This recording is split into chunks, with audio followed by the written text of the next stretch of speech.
할렐루야. 이 시간 금요 기도에 또 고난의 밤 예배 가운데 오신 여러분을 환영하고 축복합니다. 이 시간 예수님께서 우리를 위해서 십자가 달리신 그 사랑을 함께 기억하고 묵상하며 함께 찬양하심으로 예배 가운데 나아가도록 하겠습니다.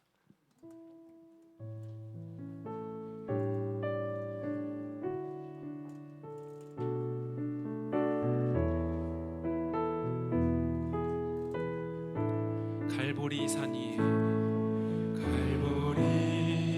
위에 십자가 섰으니 주가 고난을 당한 표라.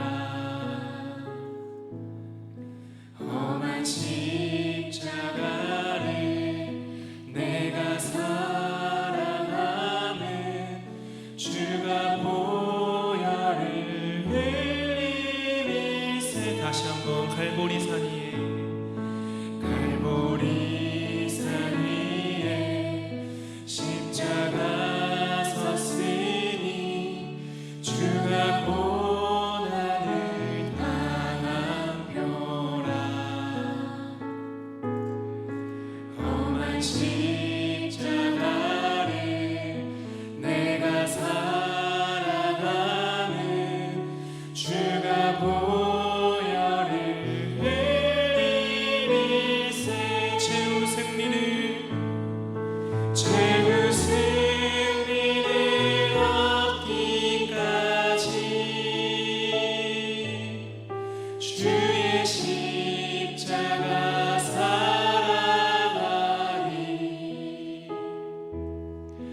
빛난 멸류관 받기까지 험한 십자가 붙들겠네. 멸시함을 받은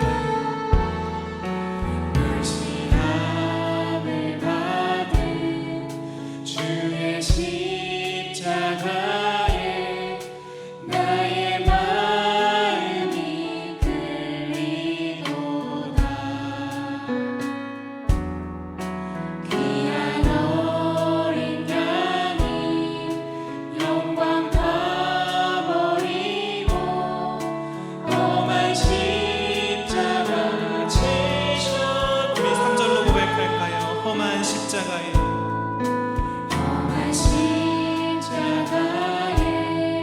주가 흘린 피를 믿는 마음으로 바라보니 나를 용서하고 내 죄 사하시려 주가 흘리신 보혈. 다시 한번 4절로 찬양할까요? 주가 예비하신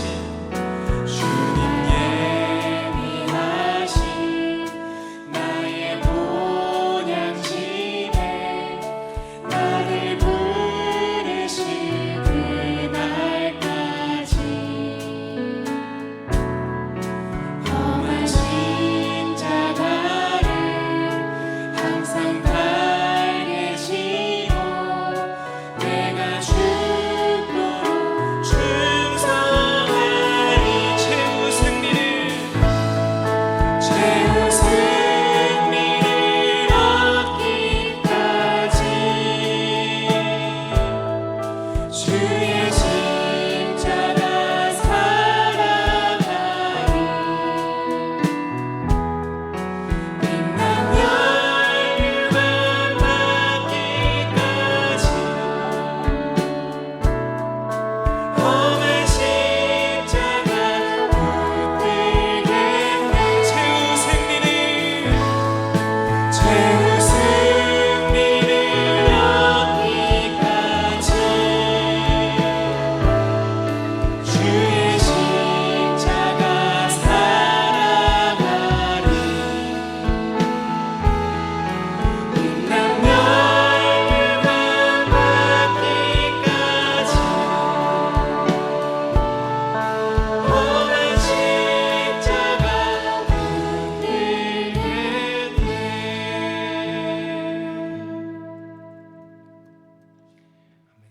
지금 가능하신 분들은 자리에 일어나셔서 함께 찬양하도록 하겠습니다.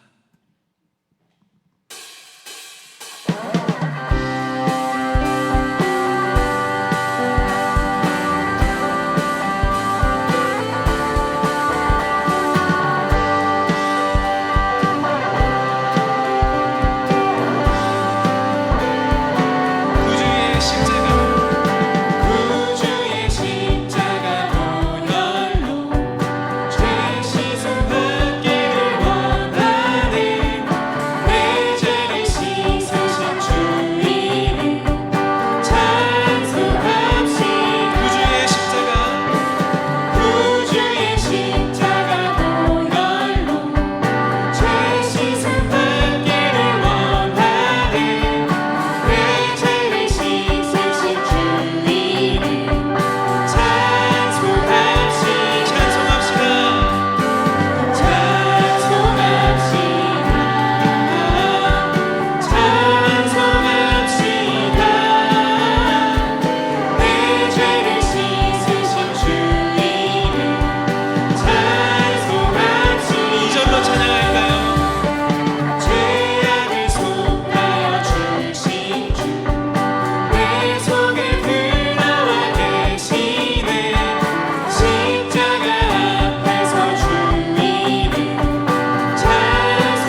주네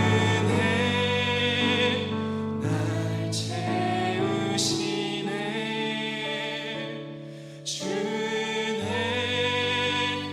보게 하시네 살아가는 동안 은혜로만 살리 십자가의 은혜로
이루셨네 다 이루셨네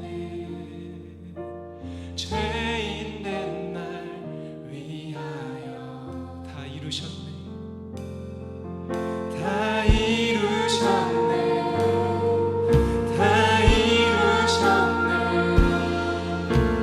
죄인 된 날 위하여 다 이루셨네 다 이루셨네 다 이루셨네 죄인 된 날 위하여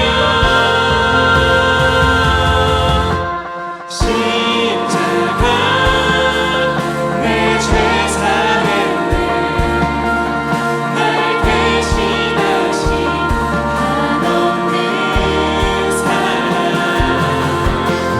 어린 양 다시 사셨네 크고 놀라운 우리 마지막으로 선포합시다 십자가 십자가 내 죄 사했네 날 대신하신 한없는 사랑 어린 양 다시 사셨네 크고 놀라운 그 사랑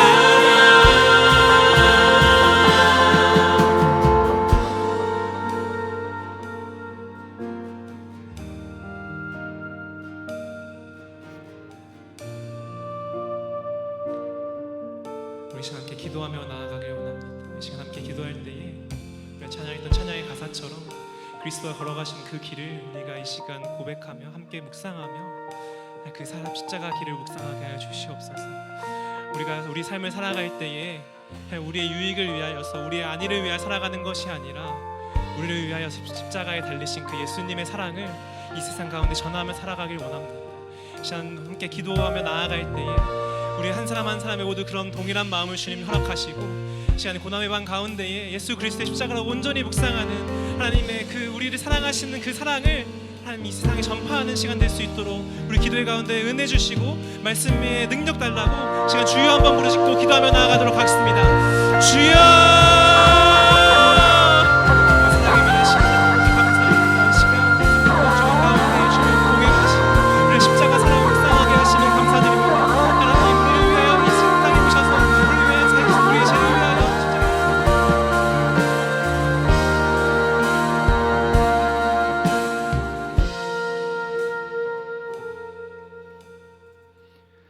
사랑하는 예수님, 오늘 우리를 위해서 십자가를 지시고 모든 살과 피로 우리를 위해 대신 지심을 주님 앞에 감사를 드립니다. 이 시간 주님 앞에 나왔습니다. 주여, 우리의 묻었던 모든 죄악들 이 시간 다 씻어주시고 정결한 영으로 온전히 하나님 앞에 예배할 수 있도록 인도하여 주시옵소서. 성령님, 이 시간 우리의 몸과 영혼을 받아주시고 하나님이 기뻐하시고 받으실 만한 거룩한 자로 우리를 세워주시옵소서. 이 시간 또한 성찬을 통해 한없는 은혜의 시간 되게 하여 주시고 예수 그리스도의 살과 피가 오늘 우리를 살렸음을 다시 한번 경험하고 감사하는 시간 되게 하여 주시옵소서. 감사하며 예수님의 이름으로 기도합니다. 아멘. 네, 신약성경 83페이지 마가복음 15장 21절 한 절입니다. 우리 다 같이 한 목소리로 읽겠습니다. 마침 알렉산더와 루포의 아버지인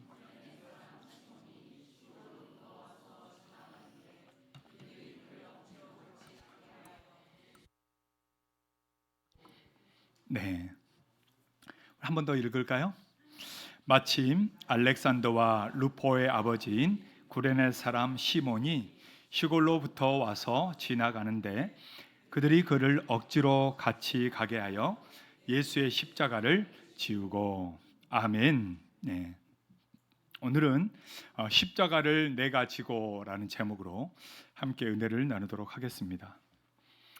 청교도인이면서 무릎의 성자라고 불리는 사람이 바로 데이비드 브레이너드입니다.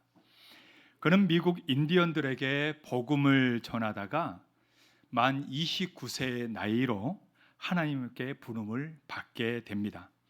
아주 짧은 인생이죠. 젊은 나이에 그는 떠났지만 그 짧은 기간에 그가 살았던 삶과 그리고 그가 썼던 글들과 일기를 통해 많은 사람들이 지금까지도 도전을 많이 받고 있습니다.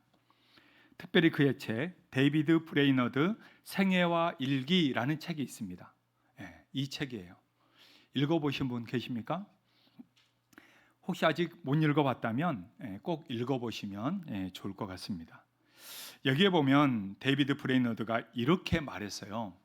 참된 신앙이란 뭐냐 할 때 참된 신앙은 깊은 겸손과 상한 마음, 자신의 황무함과 은혜의 거룩의 결핍에 대한 깊은 인식으로 이루어져 있다는 생각이 더욱 확고해진다. 이것은 그리스도인이라 불리는 대부분 사람들, 특히 최근에 회심했다고 여겨지는 자들이 상상하는 것보다 더욱 그렇다. 상상에서 나온 고양된 기쁨이나 감정, 하나님이 자기들 안에 계신다는 여러 추측 등이 신앙의 전부인 줄 착각하고 있는 것 같다. 좀 말이 여러분 좀 어렵습니까? 그러니까 우리가 생각하고 있는 이게 신앙의 모습들, 특히 요즘은 감정 시대 아닙니까? 감성 세대라고도 얘기하잖아요. 굉장히 우리의 감성을 중요시 여기는 그런 시대 속에 우리가 살아가고 있는데 하나님을 이렇게 느낀다. 우리가 하나님을 정말 우리 마음으로 느껴진다. 이걸로 하나님을 경험한 걸로 착각하고 산다. 이런 말입니다. 그러니까 신앙이란 겨우 그 정도를 말하는 게 아니라는 얘기죠. 그러면서 그는 자기의 설교에서 그리스도의 희생에 대해서 이렇게 말합니다. 나는 설교에서 예수 그리스도를 뺀 적이 한 번도 없었다. 그리스도가 우리를 대신하여 희생한 사실을 깨닫는 자들에게 굳이 다른 교훈들을 가르칠 필요가 없는 것이다. 그는 특별히 그리스도의 희생, 이 십자가에 대해서 설교를 항상 했었다라는 것입니다. 요즘은 고난보다는 영광을 추구하지 않습니까? 힘든 것보다는 그냥 즐겁고 기쁜 것만 추구하는 그런 시대잖아요.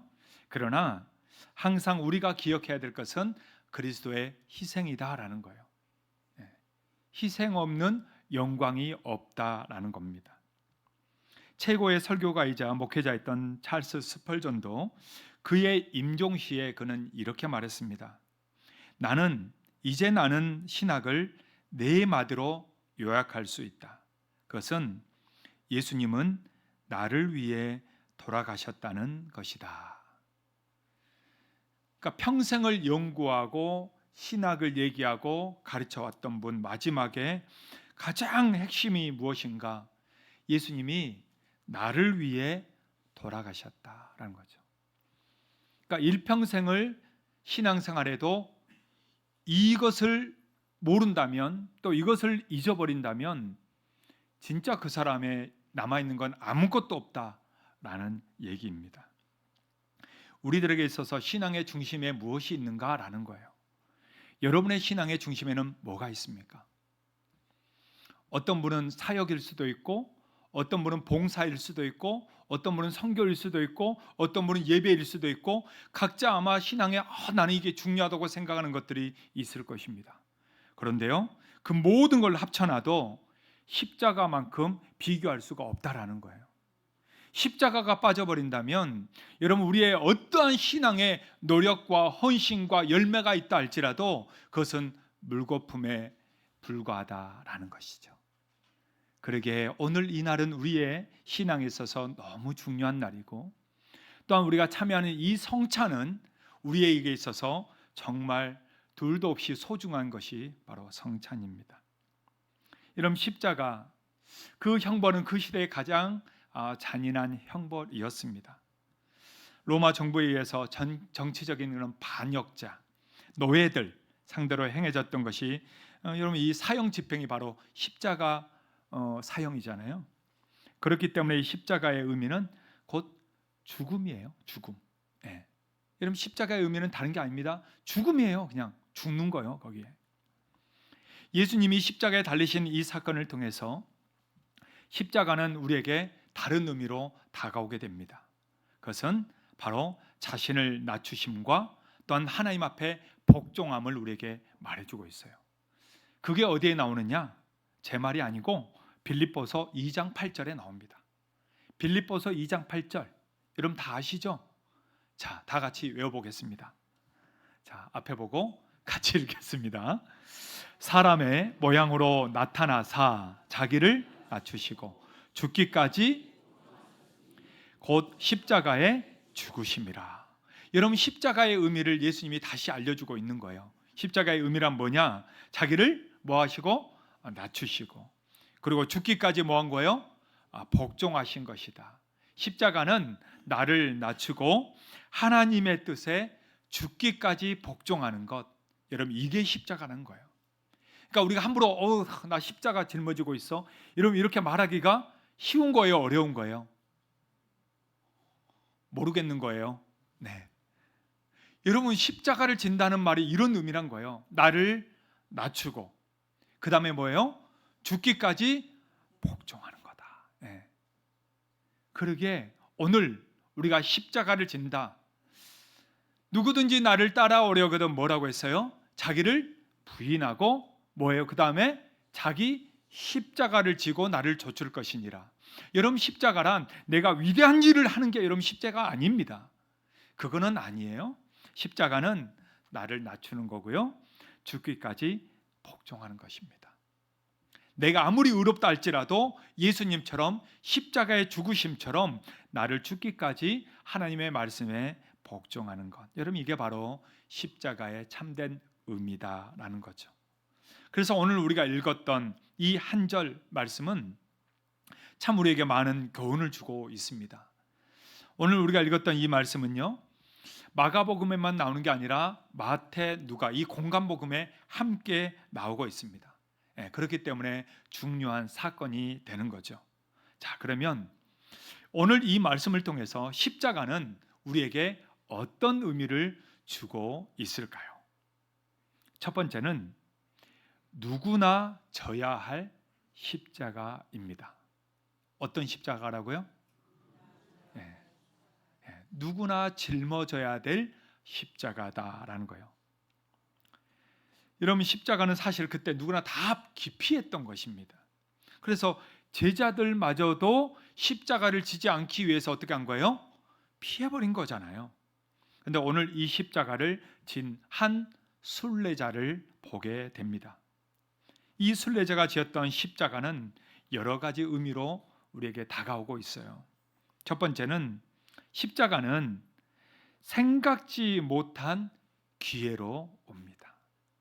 여러분 십자가는요, 생각지 못한 기회로 우리에게 찾아온다라는 거예요. 여러분 유월절을 지키기 위해 이 순례자의 행렬에 끼어서 예루살렘 왔던 이 한 사람이 나옵니다. 여러분 누굴까요? 바로 구레네 사람 시몬입니다. 이 구레네 사람 시몬은 이 사건은 생각조차 할 수 없었던 그에게는 정말 우연하게 일어난 일이죠. 물론 하나님의 거룩하신 섭리 속에는 우연이란 건 없어요. 그런데 사람의 입장에서는 생각지 못한 일이 자기에게 벌어지는 거예요. 우연처럼 느껴진다라는 거죠. 상상할 수도 없던 일이 이 사람에게 일어나게 됩니다. 자, 우리 마태복음에도 나오는데요. 마태복음 27장 32절 한번 같이 읽어볼까요? 나가다가 시몬이란 구레네 사람을 만나매 그에게 예수의 십자가를 억지로 쥐어가게 하였더라. 여러분 이 사람이 어디 사람이라고요? 구레네 사람. 제가 어제 설교할 때 얘기했죠. 구레네 어디라고 했습니까? 지금의 리비아라고 얘기했습니다. 리비아. 여러분 리비아는 지금 이스라엘에서 밑으로 내려오면은 이집트잖아요. 이집트의 그 옆에 있는 나라. 거기가 리비아예요. 리비아에서 예루살렘까지 한 몇 킬로 정도 될까요? 제가 새벽에 다 얘기했거든요. 혹시 깨어 있어서 정말 영적으로 깨어 있는 자가 과연 몇 명이나 될까 한번 보겠습니다. 몇 킬로 정도 된다고 했을까요?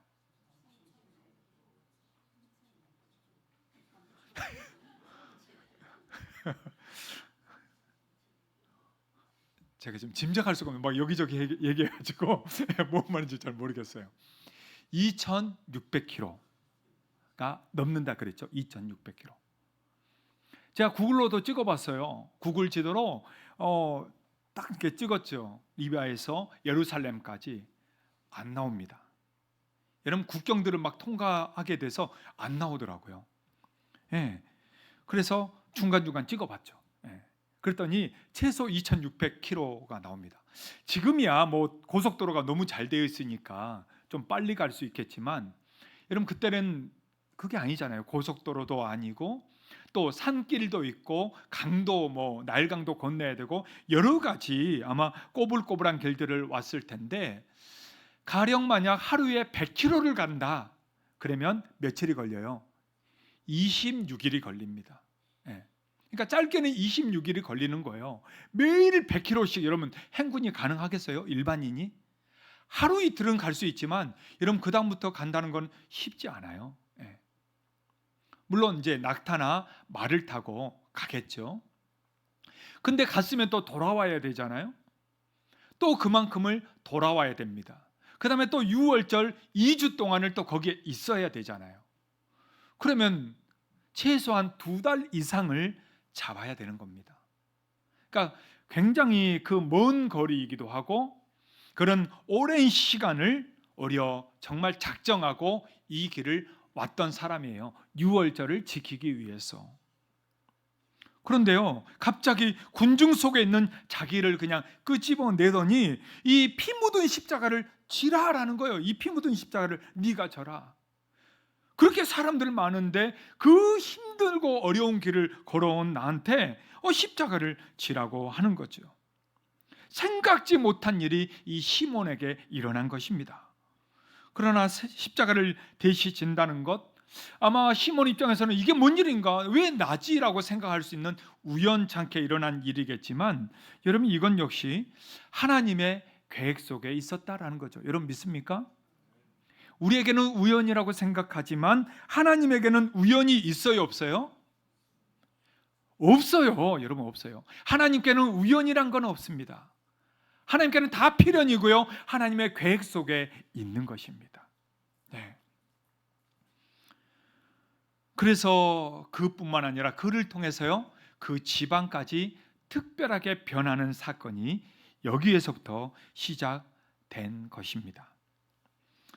여러분 우리도 마찬가지예요. 우리도 살아가다 보면 참 우연찮게 접하는 일들이 생깁니다. 그래서 때로는 그런 일들이 이게 왜 내게 이런 일이 생기지 하면서 피하기도 하고 무시하기도 하고 그냥 지나치기도 합니다. 그러나 엄밀한 의미에서 우리가 볼 때 우리에게 일어난 그런 일들은 우연이란 없어요. 하나님이 특별히 우리에게 교훈을 주고자 깨닫게 하고자 필요한 일이기 때문에 주어졌다라는 거죠. 그게 좋은 일이 됐든 슬픈 일이 됐든 내가 뭔가 치유되고 회복되고 잘 되는 일이 됐든 병든 일이 됐든 우리는 안 좋은 일이 없기를 원하잖아요. 그런데 우리에게 주어지는 그 모든 일들은 그냥 우연이 아니라 하나님의 계획 속에 있다라는 것입니다. 제가 이번 장례를 치르면서 그걸 참 많이 느끼게 됩니다. 장례를 인도하면서요, 이번에 김용찬 집사님 가정의 장례, 진짜 우연이란 없구나라는 것을 다시 한번 깨닫게 됐습니다.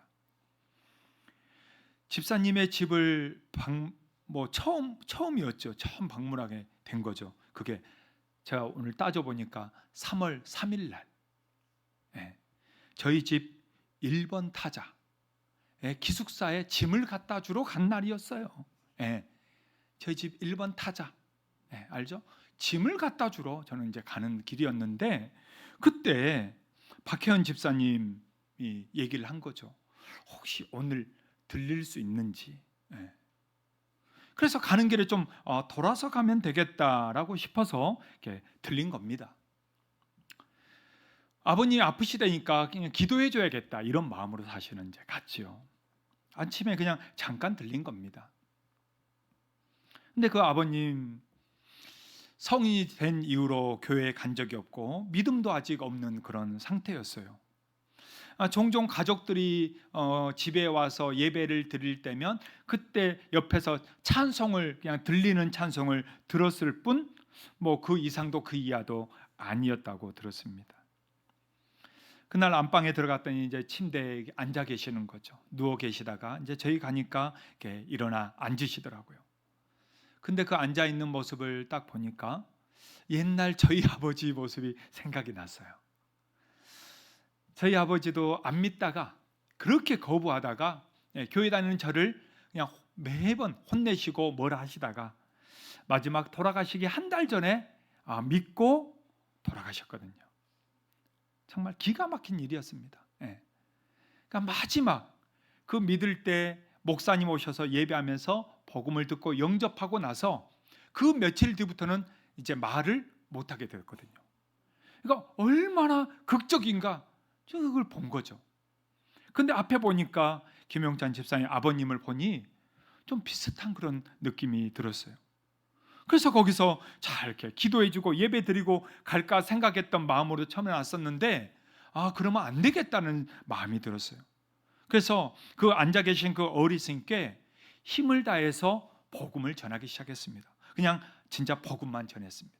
오직 예수 그리스도만을 전했습니다. 그리고 복음을 전하고 나서 중간중간에 물었어요. 그랬더니 믿는다고 또 아멘 또 따라하시고 그러면서 마지막 복음 한마디 한마디를 따라서 영접기도까지 다 했습니다. 할렐루야. 지금까지 예수님을 믿지 않고 교회도 가지도 않던 그 아버님, 그러나 하나님 이 자리에서라도 우리 예수님 믿고 그 십자가 위에서 구원받았던 그 한 죄인처럼 이분을 하나님 구원해 달라는 그런 마음으로 함께 나눌 때 놀라운 것은 그분이 그냥 너무나도 똑바르게 말을 하시는 거예요. 제가 들을 때는 보면 말도 어눌하고 잘 못한다 이랬는데 너무 말을 잘 하시는 거예요. 대답도 잘 하시고. 그래서 뭐 건강하시다 이렇게 생각하고 마지막 축복기도 해주고 그리고 저희들은 나왔습니다. 그런데 다시 들은 얘기는 그 이후로 그렇게 말을 할 수 없었다고 얘기 들었고 그리고 그냥 응도 이제는 힘이 없어서 못하게 되었고 불과 한 달 반도 안 돼서 이렇게 하나님께서 데려가신 것을 보게 됐습니다. 여러분 그게 우연일까요? 목사님이 시간 남으니까 그냥 우연히 들린 걸까요? 우리로서는 우연처럼 느껴지죠. 그러나 하나님께는 우연이 있어요 없어요? 없죠. 저는 하나님이 쓰셨다고 생각해요. 그 한 영혼을 위해서 부르셨고 그 시간을 하나님이 만드셨고 거기 오기까지 김용찬 집사님과 가족들이 여러분 얼마나 기도했겠어요. 이러다 돌아가시면 영원한 지옥밖에 없는데 얼마나 마음을 애달파하며 기도했겠냐고요. 여러분 아마 가족들 전도해 보신 분들은 알 겁니다. 여러분 가족 전도하기가 제일 어려워요. 가족 전도가 제일 어려워요. 아니 모르는 사람은 막 전할 수 있어요. 근데 가족은요 매일 봐야 되잖아. 그래서 싫다고 하는데 계속 전할 수가 없어요. 가족 전도가 제일 어려운 거예요. 근데 하나님이 보내신 거죠. 그래서 그 사람의 마음을 그때 마침 하나님이 그 어르신의 마음을 열어주신.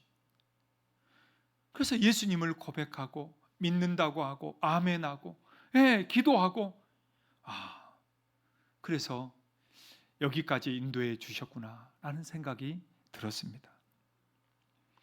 하나님은 참 우리에게 특별한 기회들을 주신다는 것입니다. 여러분 믿습니까? 우리로서는 우연 같지만 하나님의 계획 속에서 우리에게 기회들을 주신다는 거예요. 만남을 주시고 우리의 길을 인도해 주시고 우리가 해야 될 일들을 주신다라는 거예요. 그러기에 사랑하는 여러분, 우리 모든 성도들은 우리에게 닥쳐지는 모든 일들에 대해서 그냥 가볍게 여겨서는 안 됩니다.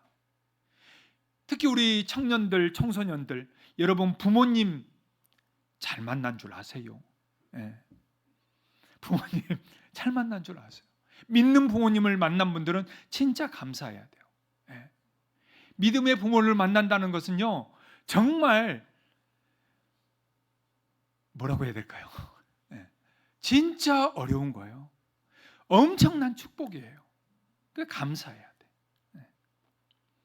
또 부모님은 안 믿는데 내가 나와서 믿은 분들은 더 감사해야 돼. 부모님도 안 믿는데 하나님이 나를 믿게 해준 거 감사해요, 안 해요? 엄청 감사. 예. 아마 우리 중에는 부모님이 믿는 분도 있고 안 믿는 분도 있을 겁니다. 근데 그 믿음을 이어준 것은 너무너무 진짜 여러분 세상의 로또하고도 비교할 수 없는 축복이에요. 예. 그냥 우연하게 대충 가볍게 여기면 안 돼요. 엄청난 축복입니다. 근데 또 부모님이 안 믿는데 내가 믿게 됐다. 이분들은 어떤 거요? 진짜 벼락 쳐서 맞을 수 있는 그 확률보다 더 낮은 거거든요. 예. 놀라운 은혜입니다. 예. 저는 그걸 맞았어요. 예. 얼마나 감사해. 그래서 저는 참 부모님 믿는 가정에서 태어난 그러한 정말 자녀들을 정말 축복합니다. 너무 큰 은혜거든요. 예. 여러분 우리의 만남 하나도 우연이란 없는 거예요. 그리고 우리에게 또 닥쳐지는 일들이 있잖아요. 여러분 학교에서, 여러분 회사에서, 직장에서 우리가 정말 만나는 사람, 만나는 일들, 여러분 그런 게 우연이 아니라는 거예요. 그 속에서 하나님의 계획이 있고 하나님의 뜻이 있다는 것을 여러분 믿으시길 바랍니다. 그리고 정말 오늘 우연히 정말 그렇게 십자가를 만났던 바로 이 시몬과 같이 생각지 못한 기회들을 하나님이 우리에게 어떻게 한다? 주신다. 할렐루야. 하나님 우리가 생각지 못한 일들까지도 하나님은 우리에게 기회를 주실 줄 믿으시기 바랍니다. 옆에 있는 분들 한번 얘기해 주세요. 하나님이 당신에게도 기회를 주실 겁니다. 한번 해줄까요? 네. 여러분 믿습니까? 네. 자, 십자가 두 번째로 십자가는요 강제적일 수 있습니다. 십자가는 어떨 수 있다고요? 네, 강제적일 수 있어요. 여러분 강제적인 걸 좋아하는 사람은 있습니까? 아마 별로 없을 거예요. 네. 교회에서도 뭔가 강제적인 것 같다 그러면은 어떻게 해요? 힝 가버리죠. 네. 뭐야 지금 교회에서 왜 이래? 막 이게 놀래잖아요. 나 시험 들었어 막 이러고 가버리잖아요. 네. 여러분 구레네 사람이 시몬, 여러분 그는요 자기가 자원한 것도 아닙니다.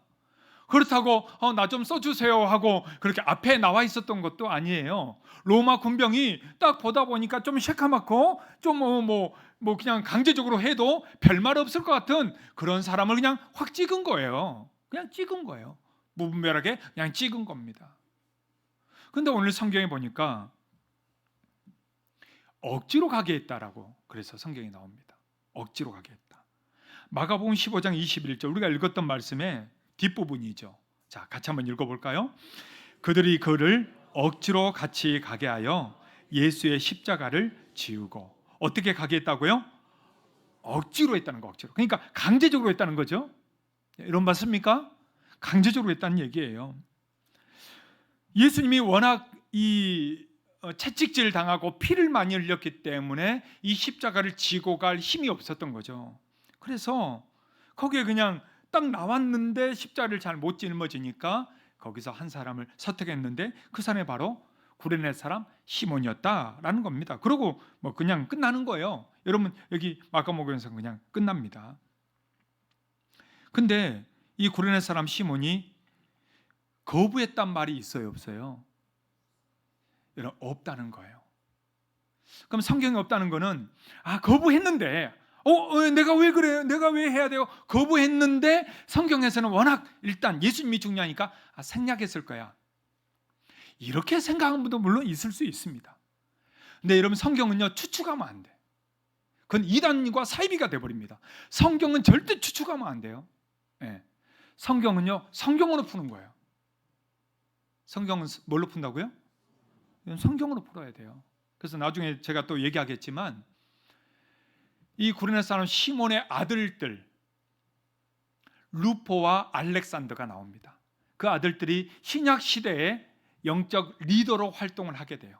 사도 바울도 루포와 그 어머니를 찾게 됩니다. 그걸로 볼 때 이 집안은 믿음의 집안으로 든든하게 세워져 갔다는 것을 우리에게 보여주고 있어요.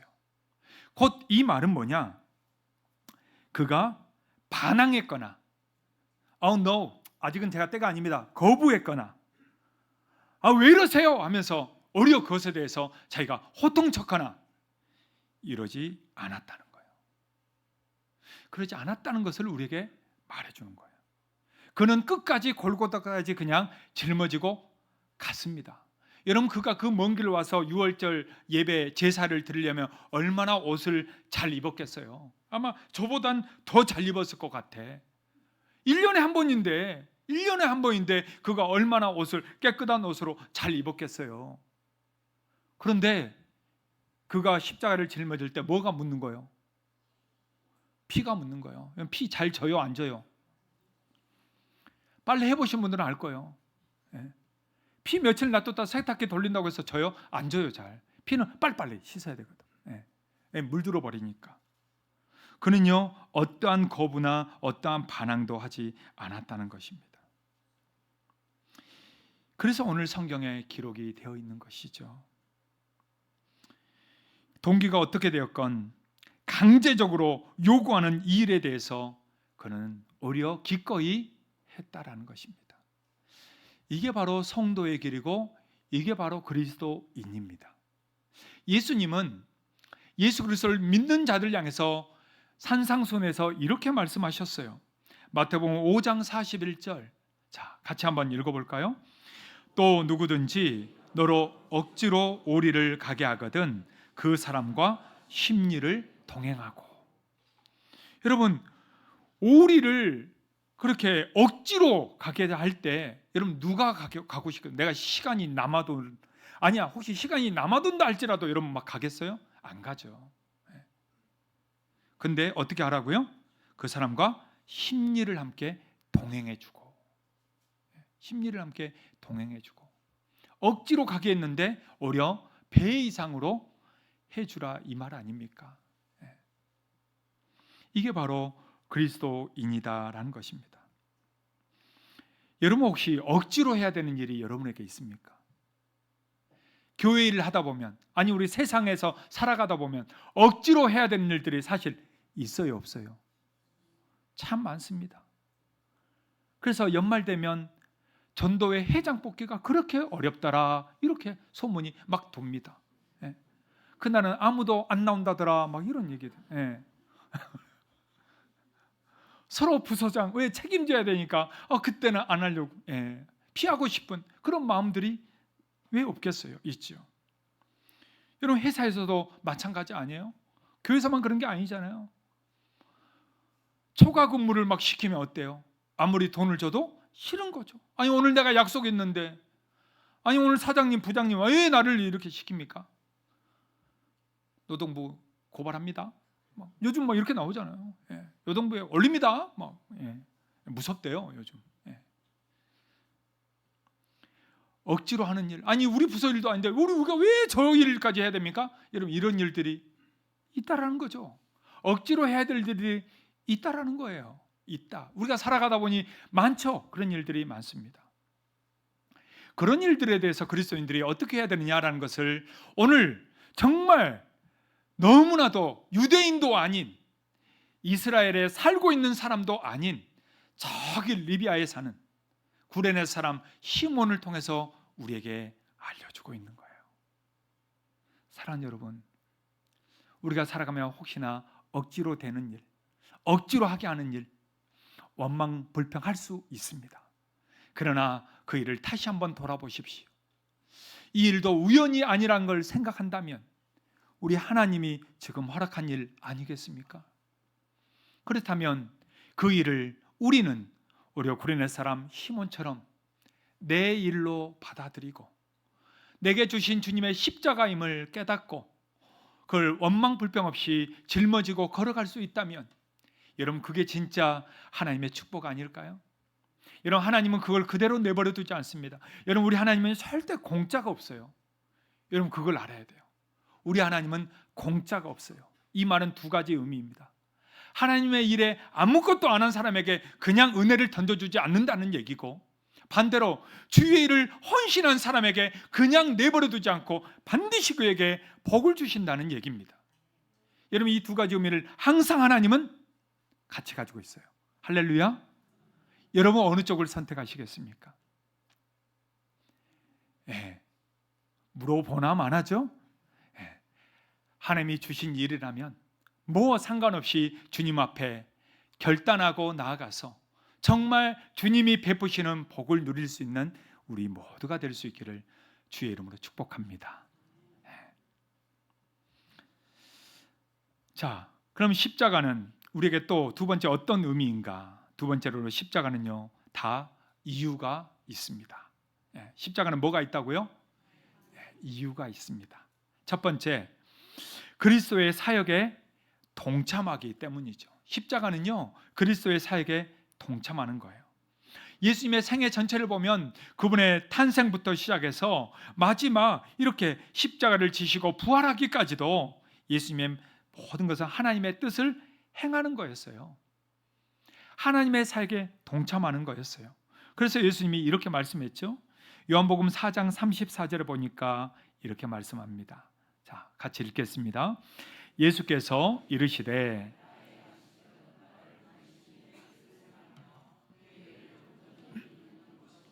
예수님이 내 양식은 뭐라고 했어요? 나를 보내신 이의 뜻을 행하고 그것을 이루는 거다. 여러분, 십자가는요, 하나님의 뜻을 이루는 거였습니다.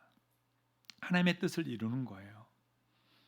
그렇기 때문에 지금의 성도들은 우리가 겪는 모든 그리스도의 남은 고난, 그 십자가를 함께 짊어지는 것은 하나님의 사역에 동참하는 것입니다.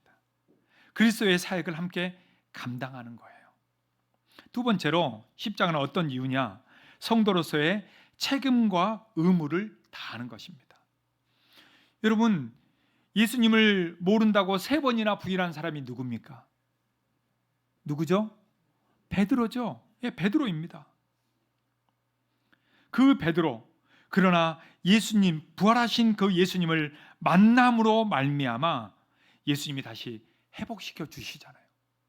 다시 회복시켜 주십니다. 그리고 나서 예수님이 뭐라고 했어요? 내 양을 먹이라 하신 거예요. 여러분, 우리는 회복까지만 생각할 때가 너무 많습니다.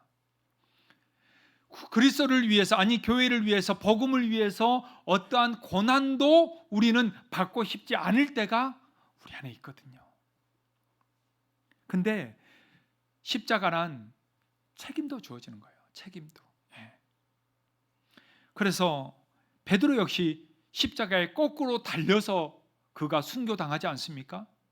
베드로뿐만 아니라 사도들도 그렇게 여겼다는 거예요.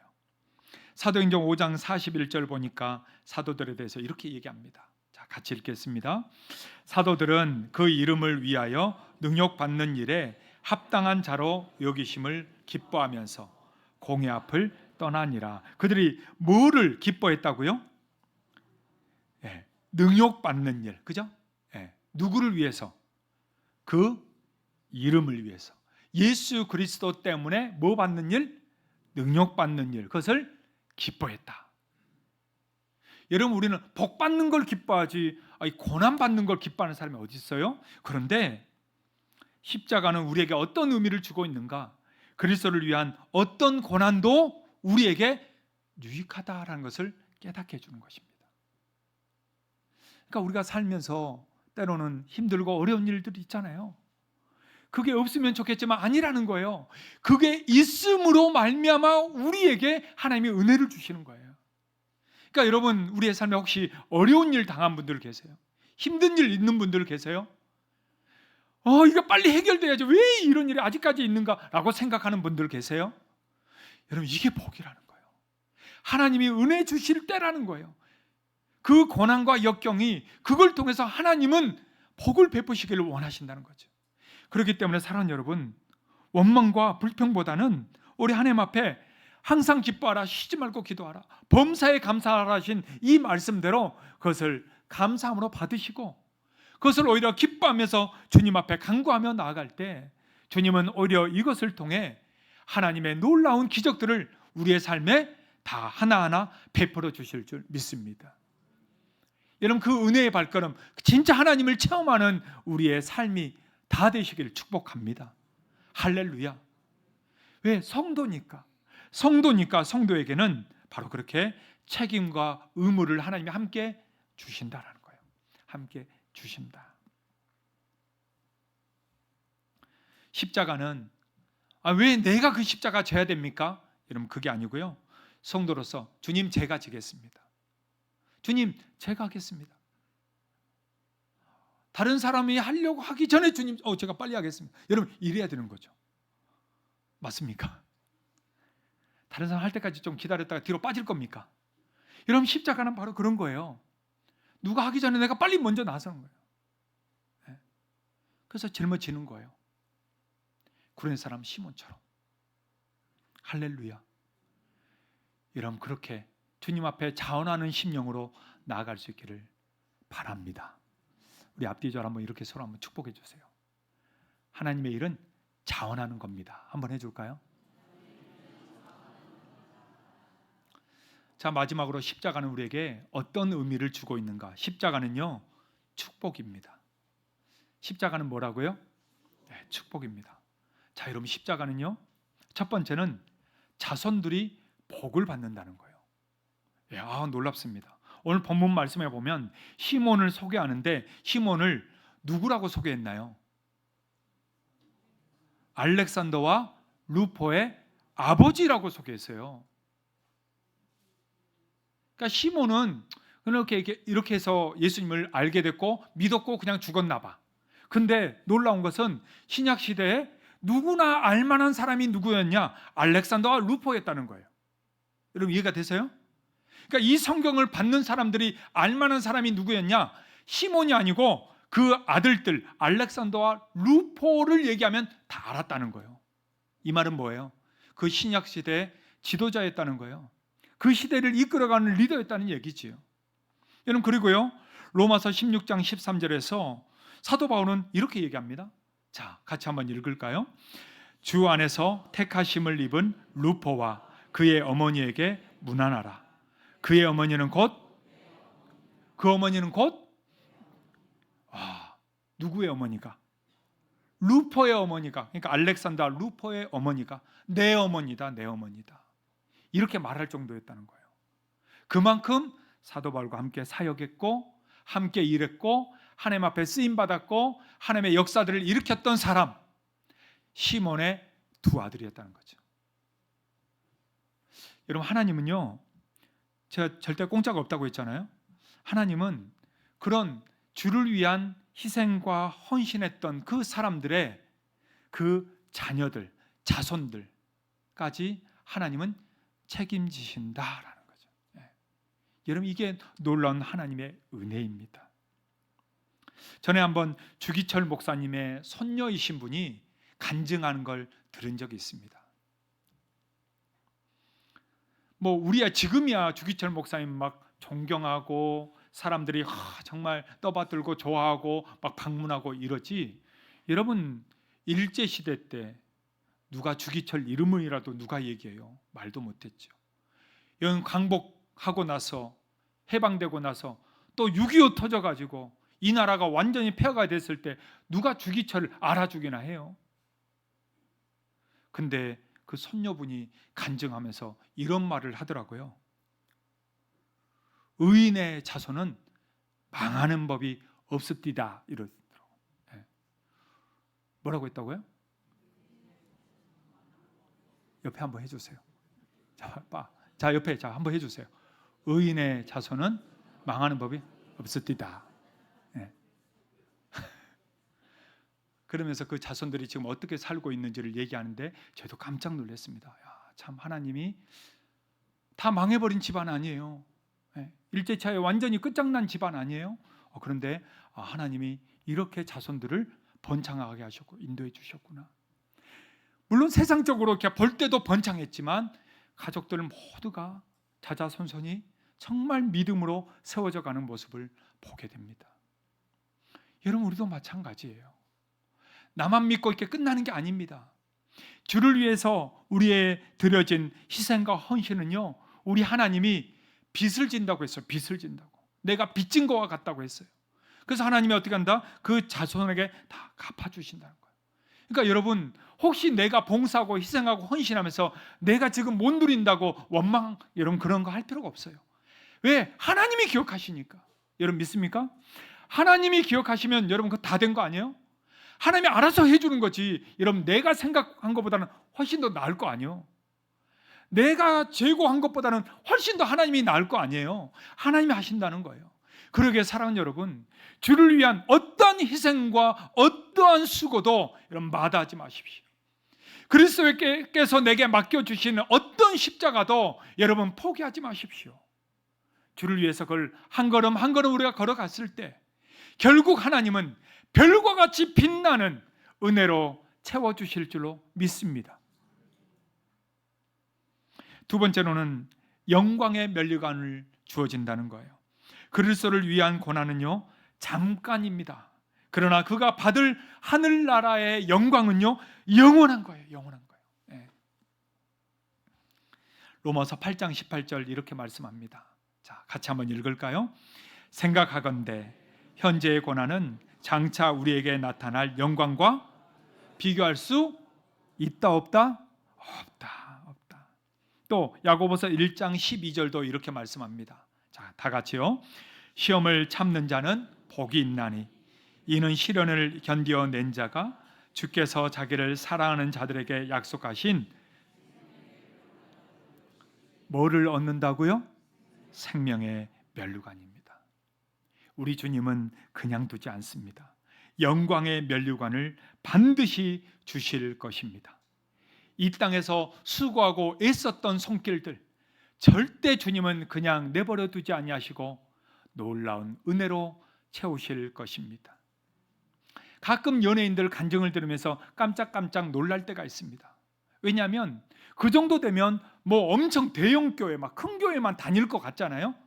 여러분 의외로 오히려 개척교회, 삼각교회 다니시는 연예인들 많아요. 의외로. 뭔가 유명해지고 그 정도 레벨이 되면은 엄청난 교회 막 다닐 것 같잖아요.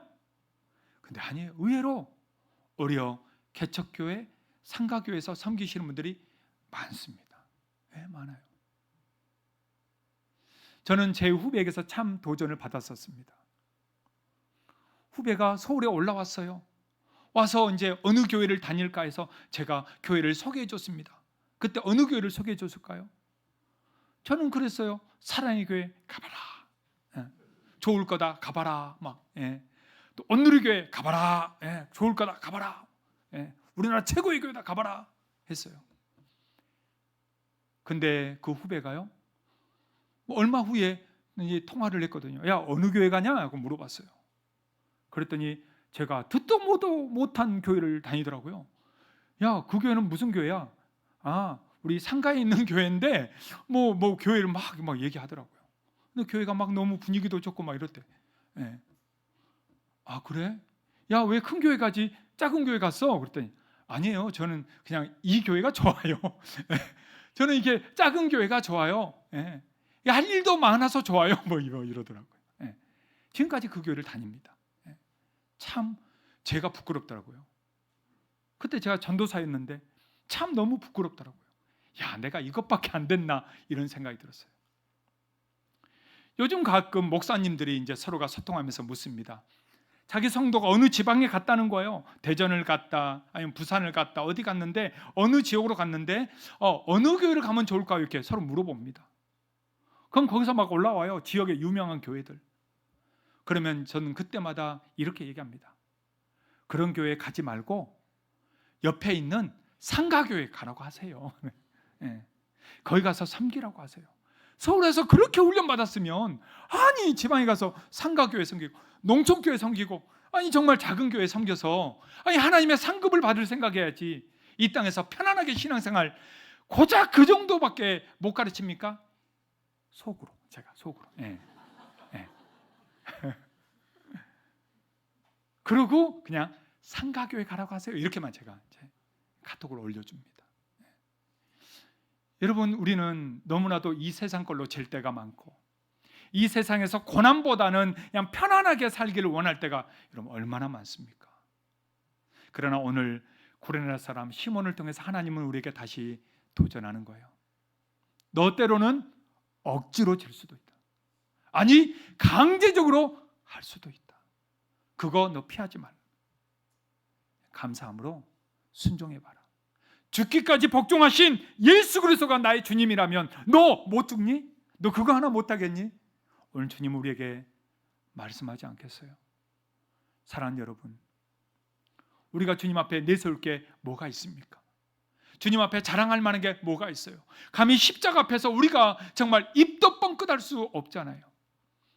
오늘 이 성금요일을 맞이하면서 구레네 사람 시몬 앞에서 다시 우리를 낮추고 내 자신을 낮추고 죽기까지 복종하겠다는 마음과 결단으로 나아갈 수 있는 우리 모두가 될 수 있기를 주의 이름으로 축복합니다.